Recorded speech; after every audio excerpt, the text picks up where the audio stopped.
श्री लक्ष्मी अष्टोत्तर शतनाम स्तोत्रम्। देव्युवाच देवदेव महादेव त्रिकालज्ञ महेश्वर करुणाकर देवेश भक्तानुग्रहकारक अष्टोत्तरशतं लक्षम्याः श्रोतुमिच्छामि तत्त्वतः। ईश्वर उवाच देवी साधो महाभागे महाभाग्यप्रदायकम् सर्वैश्वर्यकरं पुण्यं सर्वपापप्रणाशनम् सर्वदारिद्र्यशमनम् श्रवणाद् भुक्तिमुक्तिदम् राजवश्यकरं दिव्यम् गुह्यात् गुह्यतरं परम्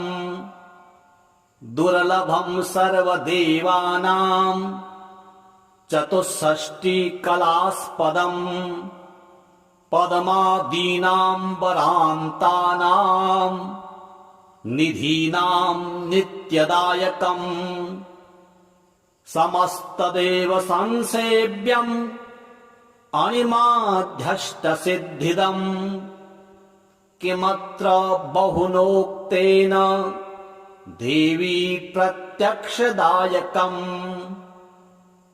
तव प्रीत्याद्य वक्ष्यामि समाहितमना शृणु। अष्टोत्तरशतस्यास्य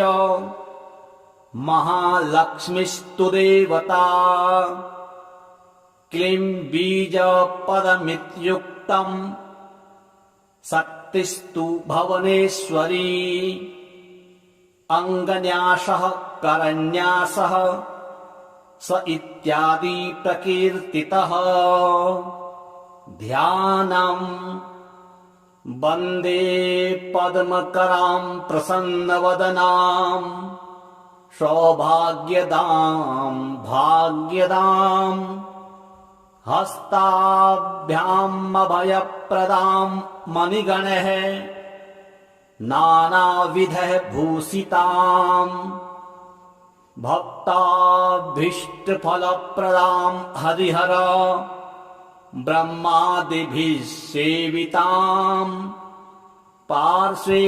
पङ्कजशङ्खपद्मनिधिभिः युक्तां सदा शक्तिभिः सरसिजनिलये सरोजहस्ते धवलतरांशुकगन्धमाल्यशोभे भगवति हरिवल्लभे मनोज्ञे त्रिभुवन भूतिकरि प्रसीद मह्यम्। ॐ प्रकृतिं विकृतिं विद्यां सर्वभूतहितप्रदां श्रद्धां विभूतिं सुरभिं नमामि परमात्मिकम्। वाचं पद्मालयां पद्मां शुचिं स्वाहां स्वधां सुधां धन्यां हिरण्यमयीं लक्ष्मीं नित्यपुष्टां विभावरीं अदितिं च दितिं दीप्तां वसुधां वसुधारिणीं नमामि कमलां कान्तां क्षमां क्षीरोदसंभवाम् अनुग्रहपरां बुद्धिं अनघां हरिवल्लभाम् अशोकाममृतां दीप्तां लोकशोकविनाशिनीं नमामि धर्मनिलयां करुणां लोकमातरम् पद्मप्रियां पद्महस्तां पद्माक्षीं पद्मसुन्दरीं पद्मोद्भवां पद्ममुखीं पद्मनाभप्रियां रमां पद्ममालाधरां देवीं पद्मिनीं पद्मगन्धिनीं पुण्यगन्धां सुप्रसन्नां प्रसादाभिमुखीं प्रभां नमामि चन्द्रवदनां चन्द्रां चन्द्रसहोदरीं चतुर्भुजां चन्द्ररूपां इन्दिरामिन्दुशीतलाम् आह्लादजननीं पुष्टिं शिवां शिवकारीं सतीं विमलां विश्वजननीं तुष्टिं दारिद्र्यनाशिनीं प्रीतिपुष्करिणीं शान्तां सकलमाल्याम्बरां श्रियं भास्करीं बिल्वनिलयां वरारोहां यशस्विनीं वसुन्धरामुदाराङ्गां हरिणीं हेममालिनीं धनधान्यकरीं सिद्धिं स्त्रैण सौम्यां शुभप्रदां नृपवेश्मगतानन्दां वरलक्ष्मीं वसुप्रदां शुभां हिरण्यप्राकारां समुद्रतनयां जयां नमामि मङ्गलां देवीं विष्णुवक्षस्थलस्थितां विष्णुपत्नीं प्रसन्नाक्षीं नारायणसमाश्रितां दारिद्र्यध्वंसिनीं देवीं सर्वोपद्रववारिणीं नवदुर्गां महाकालीं ब्रह्मविष्णुशिवात्मिकां त्रिकालज्ञानसम्पन्नां नमामि भुवनेश्वरीं लक्ष्मीं क्षीरसमुद्रजाज तनयां श्रीरङ्गधामेश्वरीं दासीभूतसमस्तदेववनितां लोकैकदीपाङ्कुरां श्रीमन्मन्दकटाक्षलब्धविभवद् ब्रह्मेन्द्रगङ्गाधरां त्वां विलोक्य कुटुम्बिनीं सरसिजां वन्दे मुकुन्दप्रियाम् मातर्नमामि कमले कमलायताक्षि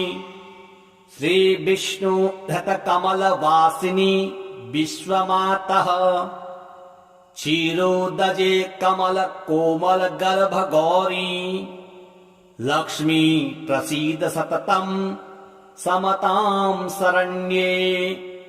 त्रिकालं यो जपेत् विद्वान् षण्मासं विजितेन्द्रियः दारिद्र्यध्वंसनं कृत्वा सर्वमाप्नोत यत्नतः देवी नाम सहस्रेषु पुण्यम् अष्टोत्तरं शतं येन श्रियमवाप्नोति कोटिजन्मदरिद्रतः भृगुवारे शतं धीमान् पठेत् वत्सरमात्रकम् अष्टैश्वर्यमवाप्नोति कुबेर इव भूतले दारिद्र्यमोचनं नाम स्तोत्रम् अम्बापरं शतं येन स्त्रियमवाप्नोति कोटिजन्मदरिद्रतः भुक्त्वा तु विपुलान् भोगान् सायुज्यमाप्नुयात् प्रातः काले पठेन्नित्यं सर्वदुःखोपशान्तये पठन्तो चिन्तयेद्देवीं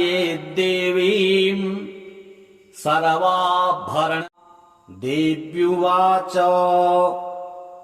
देवदेव महादेव त्रिकालज्ञ महेश्वर करुणाकर देवेश भक्तानुग्रहकारक अष्टोत्तरशतं लक्षम्याः श्रोतुमिच्छामि तत्त्वतः। ईश्वर उवाच देवी साधो महाभागे महाभाग्यप्रदायकम्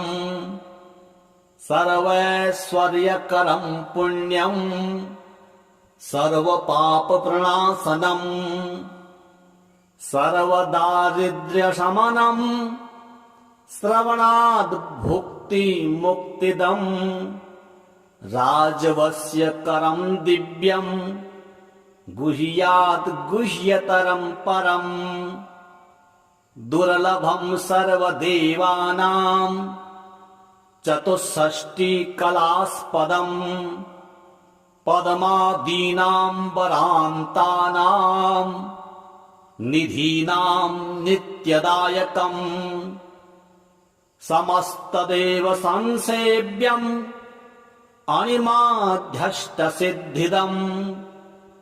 किमत्र बहुनोक्तेन देवी प्रत्यक्षदायकम् तव प्रीत्याद्य समाहितमना शृणु अष्टोत्तरशतस्यास्य महालक्ष्मीस्तु देवता क्लीं बीजपदमित्युक्तम्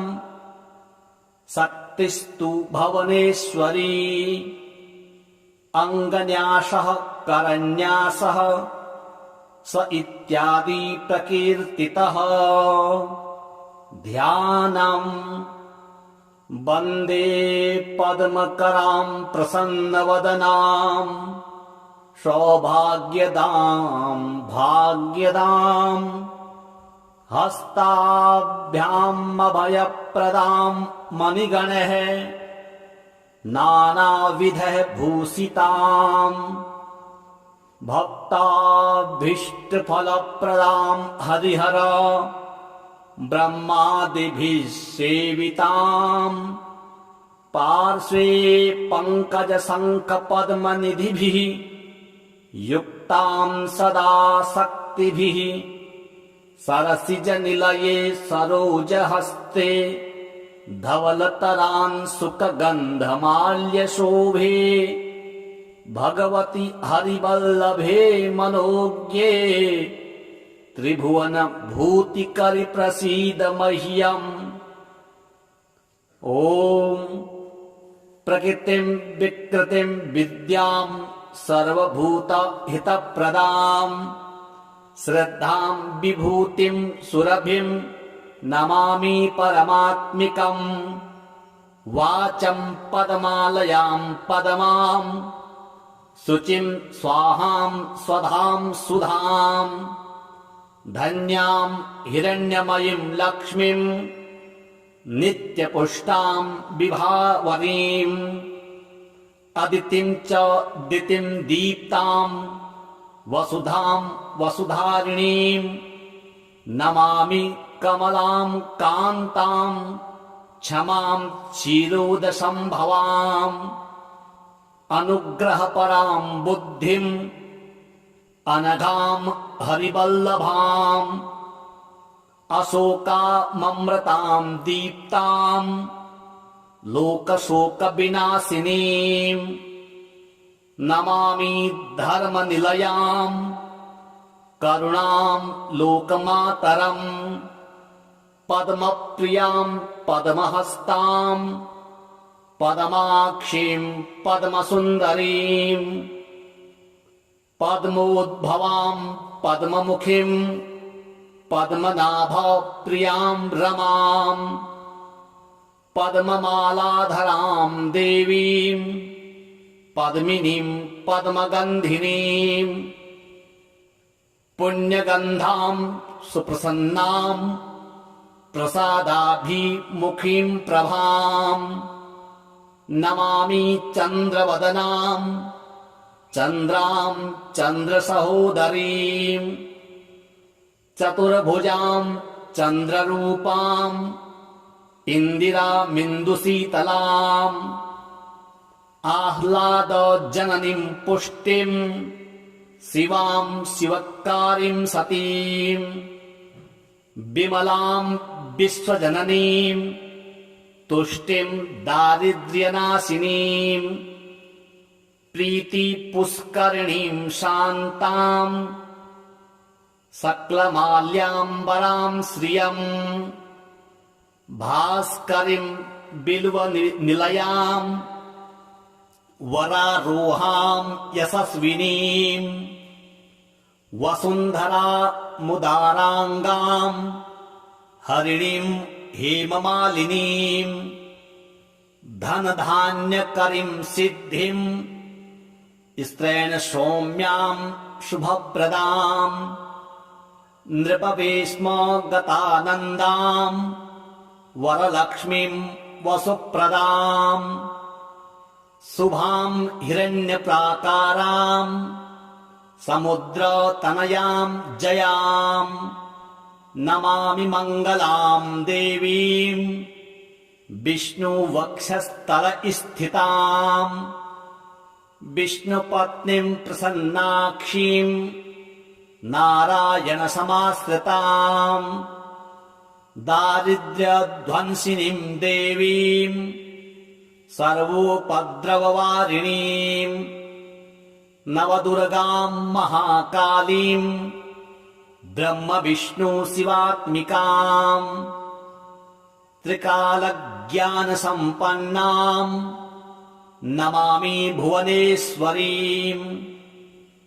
लक्ष्मीं क्षीरसमुद्रजाज तनयां श्रीरङ्गधामेश्वरीं दासीभूतसमस्तदेववनितां लोकैकदीपाङ्कुरां श्रीमन्मन्दकटाक्षलब्धविभवद् ब्रह्मेन्द्रगङ्गाधरां त्वां विलोक्य कुटुम्बिनीं सरसिजां वन्दे मुकुन्दप्रियाम् मातर्नमामि कमले कमलायताक्षि श्रीविष्णुहृतकमलवासिनि विश्वमातः क्षीरोदजे कमलकोमलगर्भगौरी लक्ष्मी प्रसीद सततं समतां शरण्ये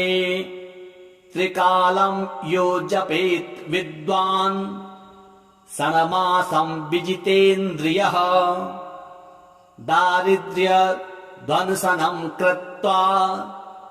सर्वमाप्नोत् यत्नतः देवी नाम सहस्रेषु पुण्यम् अष्टोत्तरं शतं येन श्रियमवाप्नोति कोटिजन्मदरिद्रतः भृगुवारे शतं धीमान् पठेत् वत्सरमात्रकम् अष्टैश्वर्यमवाप्नोति कुबेर इव भूतले दारिद्र्यमोचनं नाम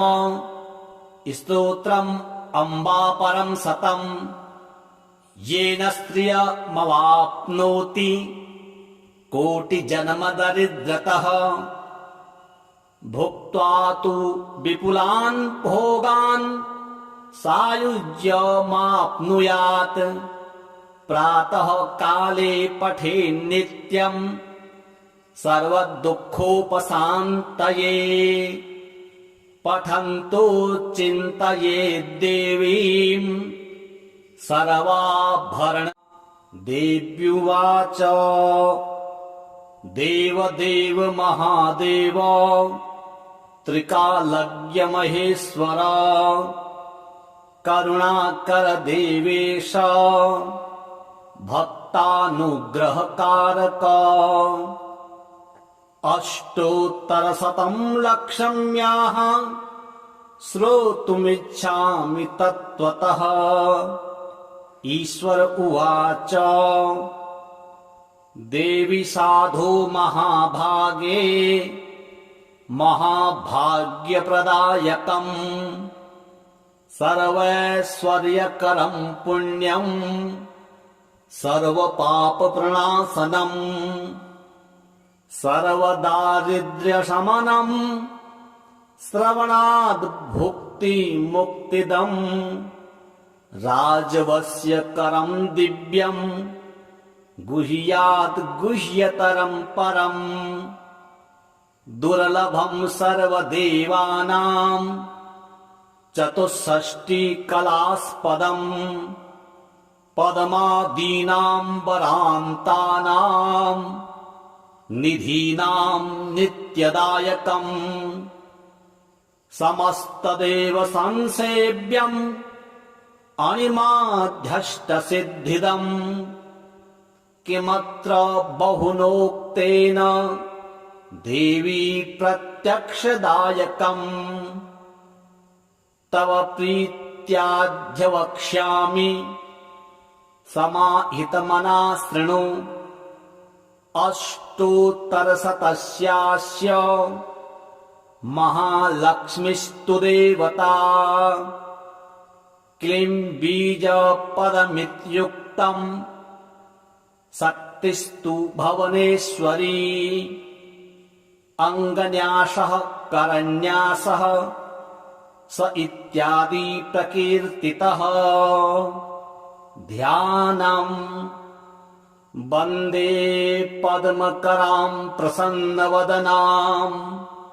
सौभाग्यदां भाग्यदाम् हस्ताभ्याम् अभयप्रदां मणिगणैः नानाविधः भूषिताम्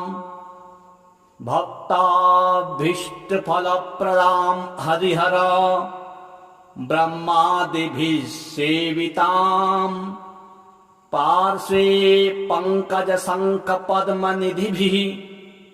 युक्तां सदा शक्तिभिः सरसिजनिलये सरोजहस्ते धवलतरान् सुखगन्धमाल्यशोभे भगवति हरिवल्लभे मनोज्ञे त्रिभुवन भूतिकरि प्रसीद मह्यम् ॐ प्रकृतिं विकृतिं विद्यां सर्वभूत हितप्रदाम् श्रद्धां विभूतिं सुरभिं नमामि परमात्मिकम् वाचं पद्मालयां पद्मां शुचिं स्वाहां स्वधां सुधां धन्यां हिरण्यमयीं लक्ष्मीं नित्यपुष्टां विभावरीम् अदितिं च दितिं दीप्तां वसुधां वसुधारिणीं नमामि कमलां कान्तां क्षमां क्षीरोदसंभवाम् अनुग्रहपरां बुद्धिम् अनघां हरिवल्लभाम् अशोकाममृतां दीप्तां लोकशोकविनाशिनीम् नमामि धर्मनिलयां करुणां लोकमातरम् पद्मप्रियां पद्महस्तां पद्माक्षीं पद्मसुन्दरीं पद्मोद्भवां पद्ममुखीं पद्मनाभप्रियां रमां पद्ममालाधरां देवीं पद्मिनीं पद्मगन्धिनीं पुण्यगन्धां सुप्रसन्नां प्रसादाभिमुखीं प्रभां नमामि चन्द्रवदनां चन्द्रां चन्द्रसहोदरीं चतुर्भुजां चन्द्ररूपां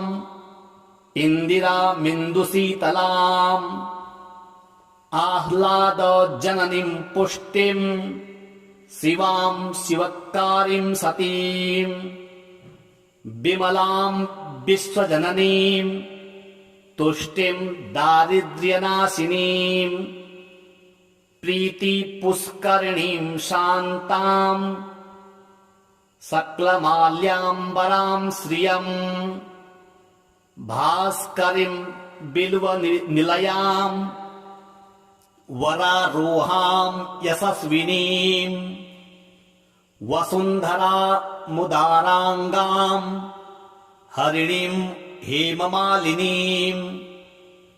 धनधान्यकरीम् सिद्धिम् स्त्रैण सौम्याम् शुभप्रदाम् नृपवेश्म गतानन्दाम् वरलक्ष्मीम् वसुप्रदाम् शुभाम् हिरण्यप्राकाराम् समुद्रतनयाम् जयाम् नमामि मङ्गलाम् देवीम् विष्णुवक्षस्थलस्थिताम् विष्णुपत्नीम् प्रसन्नाक्षीम् नारायणसमाश्रिताम् दारिद्र्यध्वंसिनीम् देवीम् सर्वोपद्रववारिणीम् नवदुर्गाम् महाकालीम् ब्रह्मविष्णु शिवात्मिकाम् त्रिकालज्ञानसम्पन्नाम् नमामि भुवनेश्वरीम् लक्ष्मीम् क्षीरसमुद्रजाज तनयाम् श्रीरङ्गधामेश्वरीम् दासीभूतसमस्तदेववनिताम् लोकैकदीपाङ्कुराम् श्रीमन्मन्दकटाक्षलब्धविभवद् ब्रह्मेन्द्र गङ्गाधराम् त्वाम् विलोक्य कुटुम्बिनीम् सरसिजाम् वन्दे मुकुन्दप्रियाम् मातरनमामि कमले कमलायताक्षि श्रीविष्णुधृतकमलवासिनि विश्वमातः क्षीरोदजे कमलकोमलगर्भगौरी लक्ष्मी प्रसीद सततम् समताम् शरण्ये त्रिकालम् यो जपेत् विद्वान् षण्मासम् विजितेन्द्रियः दारिद्र्यध्वंसनम् कृत्वा सर्वमाप्नोत् यत्नतः देवी नाम सहस्रेषु पुण्यम् अष्टोत्तरम् शतम् येन श्रियमवाप्नोति कोटिजन्मदरिद्रतः भृगुवारे शतम् धीमान् पठेत् वत्सरमात्रकम् अष्टैश्वर्यभवाप्नोति कुबेर इव भूतले दारिद्र्यमोचनम् नाम स्तोत्रम् अम्बापरम् शतम् येन स्त्रियमवाप्नोति कोटिजन्मदरिद्रतः भुक्त्वा तु विपुलान् भोगान् सायुज्यमाप्नुयात् प्रातः काले पठेन्नित्यम् सर्वदुःखोपशान्तये पठन्तो चिन्तयेद्देवीम् सर्वाभरण देव्युवाच देवदेव महादेव त्रिकालज्ञ महेश्वर करुणाकर देवेश भक्तानुग्रहकारक अष्टोत्तरशतम् लक्षम्याः श्रोतुमिच्छामि तत्त्वतः ईश्वर उवाच देवी साधो महाभागे महाभाग्यप्रदायकम् सर्वैश्वर्यकरम् पुण्यम् सर्वपापप्रणाशनम् सर्वदारिद्र्यशमनम् श्रवणाद्भुक्तिमुक्तिदम् राजवस्यकरम् दिव्यम् गुह्यात् गुह्यतरम् परम् दुर्लभम् सर्वदेवानाम् चतुष्षष्टिकलास्पदम् पद्मादीनाम्बरान्तानाम् निधीनाम् नित्यदायकम् समस्तदेव संसेव्यम् अणिमाध्यष्टसिद्धिदम् किमत्र बहुनोक्तेन देवी प्रत्यक्षदायकम् तव प्रीत्याद्य वक्ष्यामि समाहितमना शृणु अष्टोत्तरशतस्यास्य महालक्ष्मीस्तु देवता क्लीं बीजपदमित्युक्तम् शक्तिस्तु भुवनेश्वरी अङ्गन्यासः करन्यासः स इत्यादि प्रकीर्तितः ध्यानम् वन्दे पद्मकरां प्रसन्नवदनाम् सौभाग्यदां भाग्यदाम् हस्ताभ्याम् अभयप्रदां मणिगणैः नानाविधः भूषिताम् भक्ताभीष्टफलप्रदां हरिहर ब्रह्मादिभिः सेविताम् पार्श्वे पङ्कजशङ्खपद्मनिधिभिः युक्तां सदा शक्तिभिः सरसिजनिलये सरोजहस्ते धवलतरांशुकगन्धमाल्यशोभे भगवति हरिवल्लभे मनोज्ञे त्रिभुवन भूतिकरि प्रसीद मह्यम् ॐ प्रकृतिं विकृतिं विद्यां सर्वभूतहितप्रदां श्रद्धां विभूतिं सुरभिं नमामि परमात्मिकम् वाचं पदमालयां पदमां शुचिं स्वाहां स्वधां सुधां धन्यां हिरण्यमयीं लक्ष्मीं नित्यपुष्टां विभावरीम् अदितिं च दितिं दीप्तां वसुधां वसुधारिणीं नमामि कमलां कान्तां क्षमां क्षीरोदसंभवाम् अनुग्रहपरां बुद्धिम् अनघां हरिवल्लभाम् अशोकाममृतां दीप्तां लोकशोकविनाशिनीम्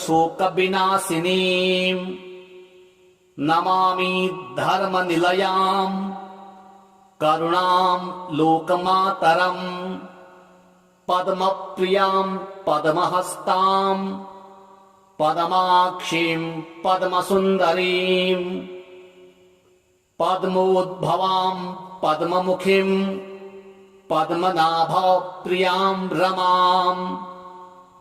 पद्ममालाधरां देवीं पद्मिनीं पद्मगन्धिनीं पुण्यगन्धां सुप्रसन्नां प्रसादाभिमुखीं प्रभां नमामि चन्द्रवदनां चन्द्रां चन्द्रसहोदरीं चतुर्भुजां चन्द्ररूपां इन्दिरामिन्दुशीतलाम् आह्लादजननीं पुष्टिं शिवां शिवकारीं सतीं विमलां विश्वजननीं तुष्टिं दारिद्र्यनाशिनीं प्रीतिपुष्करिणीं शान्तां सकलमाल्याम्बरां श्रियम् भास्करीं बिल्वनिलयां वरारोहां यशस्विनीं वसुन्धरामुदाराङ्गां हरिणीं हेममालिनीं धनधान्यकरीं सिद्धिं स्त्रैण सौम्यां शुभप्रदां नृपवेश्मगतानन्दां वरलक्ष्मीं वसुप्रदां शुभां हिरण्यप्राकारां समुद्रतनयाम् जयाम् नमामि मङ्गलाम् देवीम् विष्णुवक्षस्थलस्थिताम् विष्णुपत्नीम् प्रसन्नाक्षीम्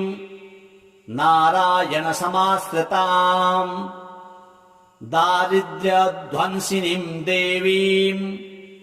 सर्वोपद्रववारिणीम् नवदुर्गाम् महाकालीम् ब्रह्म विष्णु शिवात्मिकाम् त्रिकालज्ञानसम्पन्नाम् नमामि भुवनेश्वरीम् लक्ष्मीम् क्षीरसमुद्रजाज तनयाम् श्रीरङ्गधामेश्वरीम् दासीभूतसमस्तदेववनिताम् लोकैकदीपाङ्कुराम् श्रीमन्मन्दकटाक्षलब्धविभवद् ब्रह्मेन्द्र गङ्गाधराम् त्वाम् विलोक्य कुटुम्बिनीम् सरसिजाम् वन्दे मुकुन्दप्रियाम् मातरनमामि कमले कमलायताक्षि श्रीविष्णुधृतकमलवासिनि विश्वमातः क्षीरोदजे कमलकोमलगर्भगौरी लक्ष्मी प्रसीद सततम् समताम् शरण्ये त्रिकालम् यो जपेत् विद्वान् षण्मासम् विजितेन्द्रियः दारिद्र्यध्वंसनम् कृत्वा सर्वमाप्नोति यत्नतः देवी नाम सहस्रेषु पुण्यम् अष्टोत्तरम् शतम् येन श्रियमवाप्नोति कोटिजन्म दरिद्रतः भृगुवारे शतम् धीमान् पठेत् वत्सरमात्रकम् अष्टैश्वर्यमवाप्नोति कुबेर इव भूतले दारिद्र्यमोचनम् नाम स्तोत्रम् अम्बापरम् शतम् येन श्रियमवाप्नोति कोटिजन्म दरिद्रतः भुक्त्वा तु विपुलान् भोगान् सायुज्यमाप्नुयात् प्रातः काले पठेन्नित्यम् सर्वदुःखोपशान्तये पठन्तो चिन्तयेद्देवीम् सर्वाभरण देव्युवाच देवदेव महादेव त्रिकालज्ञ महेश्वर करुणाकर देवेश भक्तानुग्रहकारक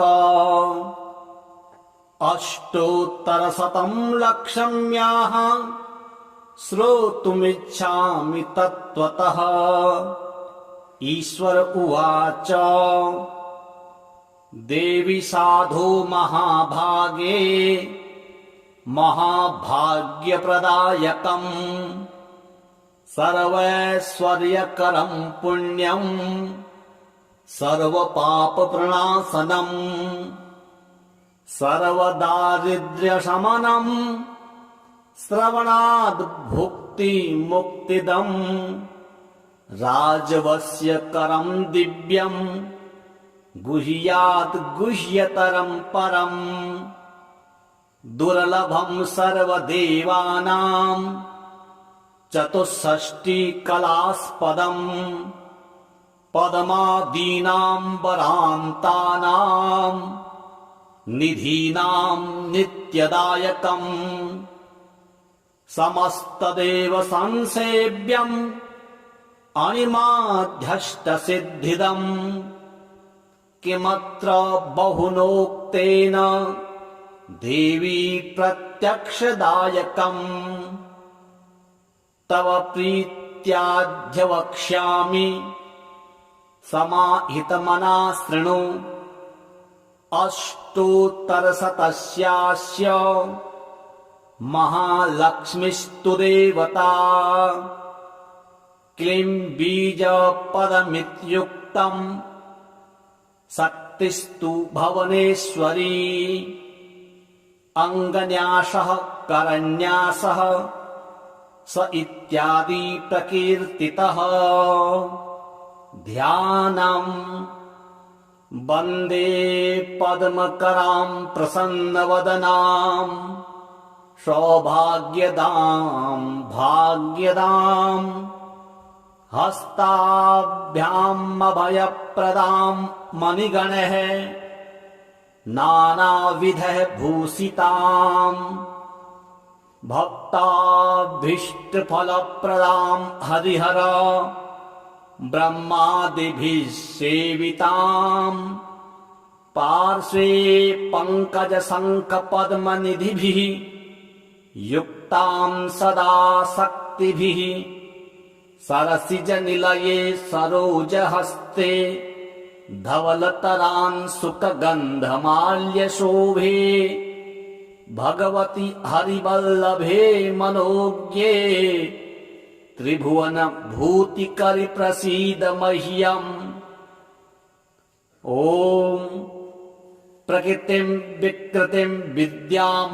सर्वभूतहितप्रदां श्रद्धां विभूतिं सुरभिं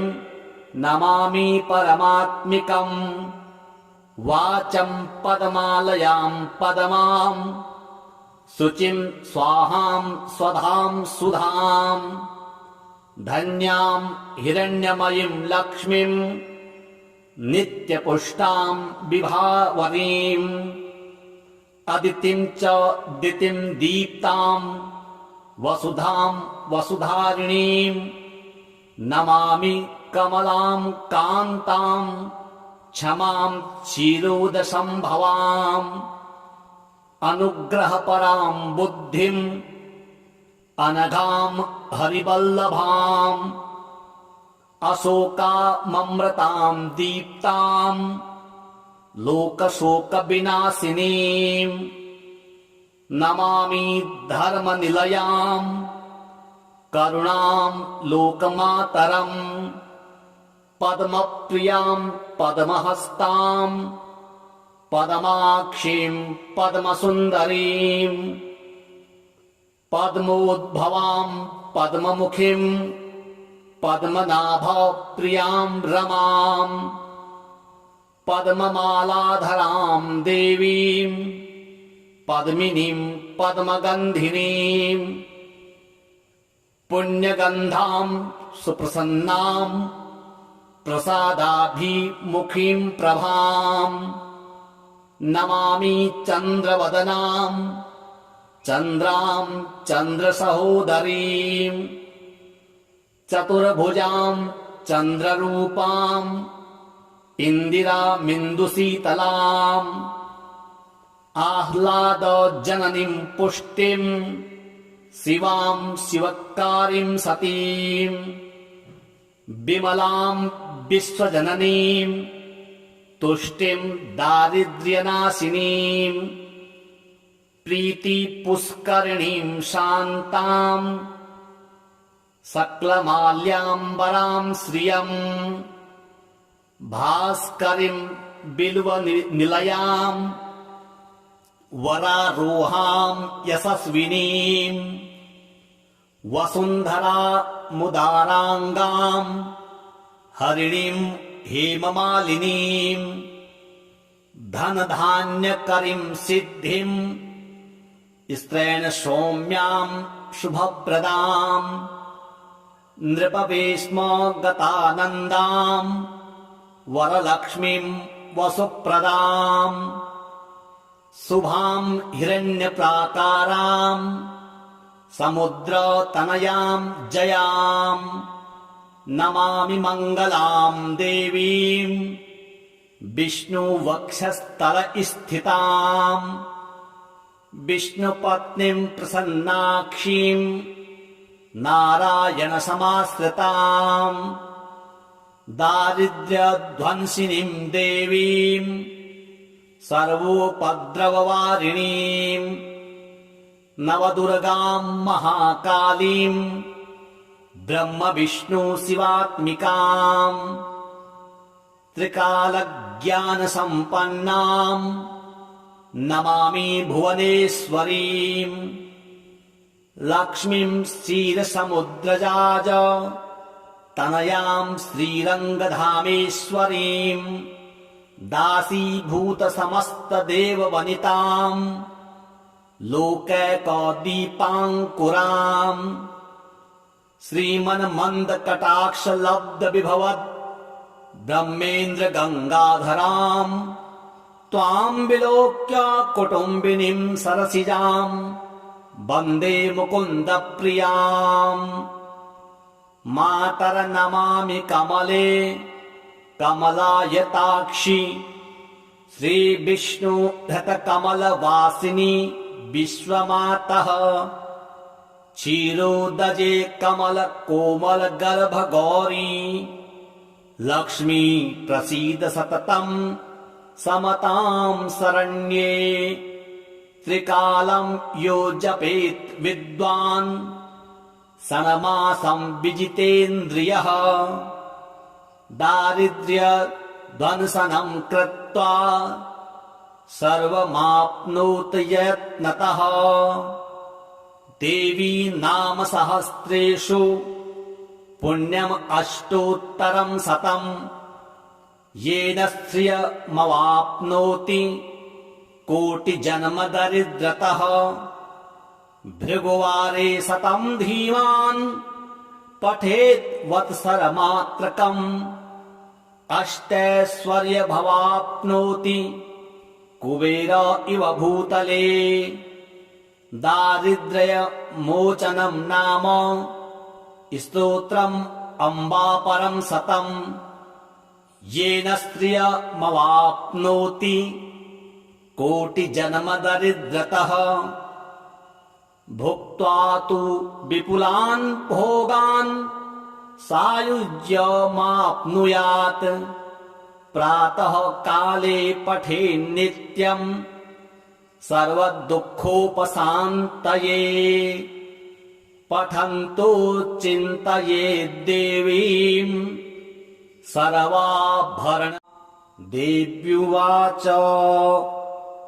देवदेव महादेव त्रिकालज्ञ महेश्वर करुणाकर देवेश भक्तानुग्रहकारक अष्टोत्तरशतं लक्ष्म्याः श्रोतुमिच्छामि तत्त्वतः ईश्वर उवाच देवी साधो महाभागे महाभाग्यप्रदायकम् सर्वैश्वर्यकरं पुण्यम् सर्वपापप्रणाशनम् सर्वदारिद्र्यशमनम् श्रवणाद् भुक्तिमुक्तिदम् राजवस्यकरं दिव्यम् गुह्यात् गुह्यतरं परम् दुर्लभं सर्वदेवानां चतुष्षष्टिकलास्पदम्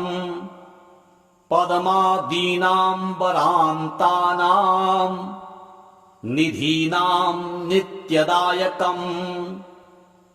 समस्तदेव संसेव्यम् अणिमाध्यष्टसिद्धिदम् किमत्र बहुनोक्तेन देवी प्रत्यक्षदायकम् तव प्रीत्याद्य समाहितमना शृणु अष्टोत्तरशतस्यास्य महालक्ष्मीस्तु देवता क्लीं बीजपदमित्युक्तम् शक्तिस्तु भुवनेश्वरी अङ्गन्यासः करन्यासः स इत्यादि प्रकीर्तितः ध्यानम् वन्दे पद्मकरां प्रसन्नवदनां सौभाग्यदां भाग्यदाम् हस्ताभ्याम् अभयप्रदां मणिगणैः नानाविधः भूषिताम् भक्ताभीष्टफलप्रदां हरिहर ब्रह्मादिभिः सेविताम् पार्श्वे पङ्कजशङ्खपद्मनिधिभिः युक्तां सदा शक्तिभिः सरसिजनिलये सरोजहस्ते धवलतरांशुकगन्धमाल्यशोभे भगवति हरिवल्लभे मनोज्ञे त्रिभुवनभूतिकरि प्रसीद मह्यम्। ॐ प्रकृतिं विकृतिं विद्यां सर्वभूतहितप्रदां श्रद्धां विभूतिं सुरभिं नमामि परमात्मिकम्। वाचं पदमालयां पदमां शुचिं स्वाहां स्वधां सुधां धन्यां हिरण्यमयीं लक्ष्मीं नित्यपुष्टां विभावरीम् अदितिं च दितिं दीप्तां वसुधां वसुधारिणीं नमामि कमलां कान्तां क्षमां क्षीरोदसंभवाम् अनुग्रहपरां बुद्धिं अनघां हरिवल्लभाम् अशोकाममृतां दीप्तां लोकशोकविनाशिनीं नमामि धर्मनिलयां करुणां लोकमातरम् पद्मप्रियां पद्महस्तां पद्माक्षीं पद्मसुन्दरीं पद्मोद्भवां पद्ममुखीं पद्मनाभप्रियां रमां पद्ममालाधरां देवीं पद्मिनीं पद्मगन्धिनीं पुण्यगन्धां सुप्रसन्नां प्रसादाभिमुखीं प्रभां नमामि चन्द्रवदनां चन्द्रां चन्द्रसहोदरीं चतुर्भुजां चन्द्ररूपां इन्दिरामिन्दुशीतलाम् आह्लादजननीं पुष्टिं शिवां शिवकारीं सतीं विमलां विश्वजननीं तुष्टिं दारिद्र्यनाशिनीं प्रीतिपुष्करिणीं शान्तां सकलमाल्याम्बरां श्रियं भास्करीं बिल्वनिलयां वरारोहां यशस्विनीं वसुन्धरामुदाराङ्गां हरिणीं हेममालिनीं धनधान्यकरीं सिद्धिं स्त्रैणसौम्यां शुभप्रदां नृपवेश्मगतानन्दां वरलक्ष्मीं वसुप्रदां शुभां हिरण्यप्राकारां समुद्रतनयां जयां नमामि मङ्गलां देवीं विष्णुवक्षस्थलस्थितां विष्णुपत्नीं प्रसन्नाक्षीं नारायणसमाश्रितां दारिद्र्यध्वंसिनीं देवीं सर्वोपद्रववारिणीं नवदुर्गां महाकालीं ब्रह्मविष्णुशिवात्मिकां त्रिकालज्ञानसम्पन्नां नमामि भुवनेश्वरीं लक्ष्मीं क्षीरसमुद्रजाज तनयां श्रीरङ्गधामेश्वरीं दासीभूतसमस्तदेववनितां लोकैकदीपाङ्कुराम् श्रीमन्मन्दकटाक्षलब्धविभवद् ब्रह्मेन्द्र गङ्गाधराम् त्वाम् विलोक्य कुटुम्बिनीम् सरसिजाम् वन्दे मुकुन्द प्रियाम्। मातर नमामि कमले कमलायताक्षि श्रीविष्णु धृतकमलवासिनि विश्वमातः क्षीरोदजे कमल कोमल गर्भ गौरी लक्ष्मी प्रसीद सततम् समतां शरण्ये।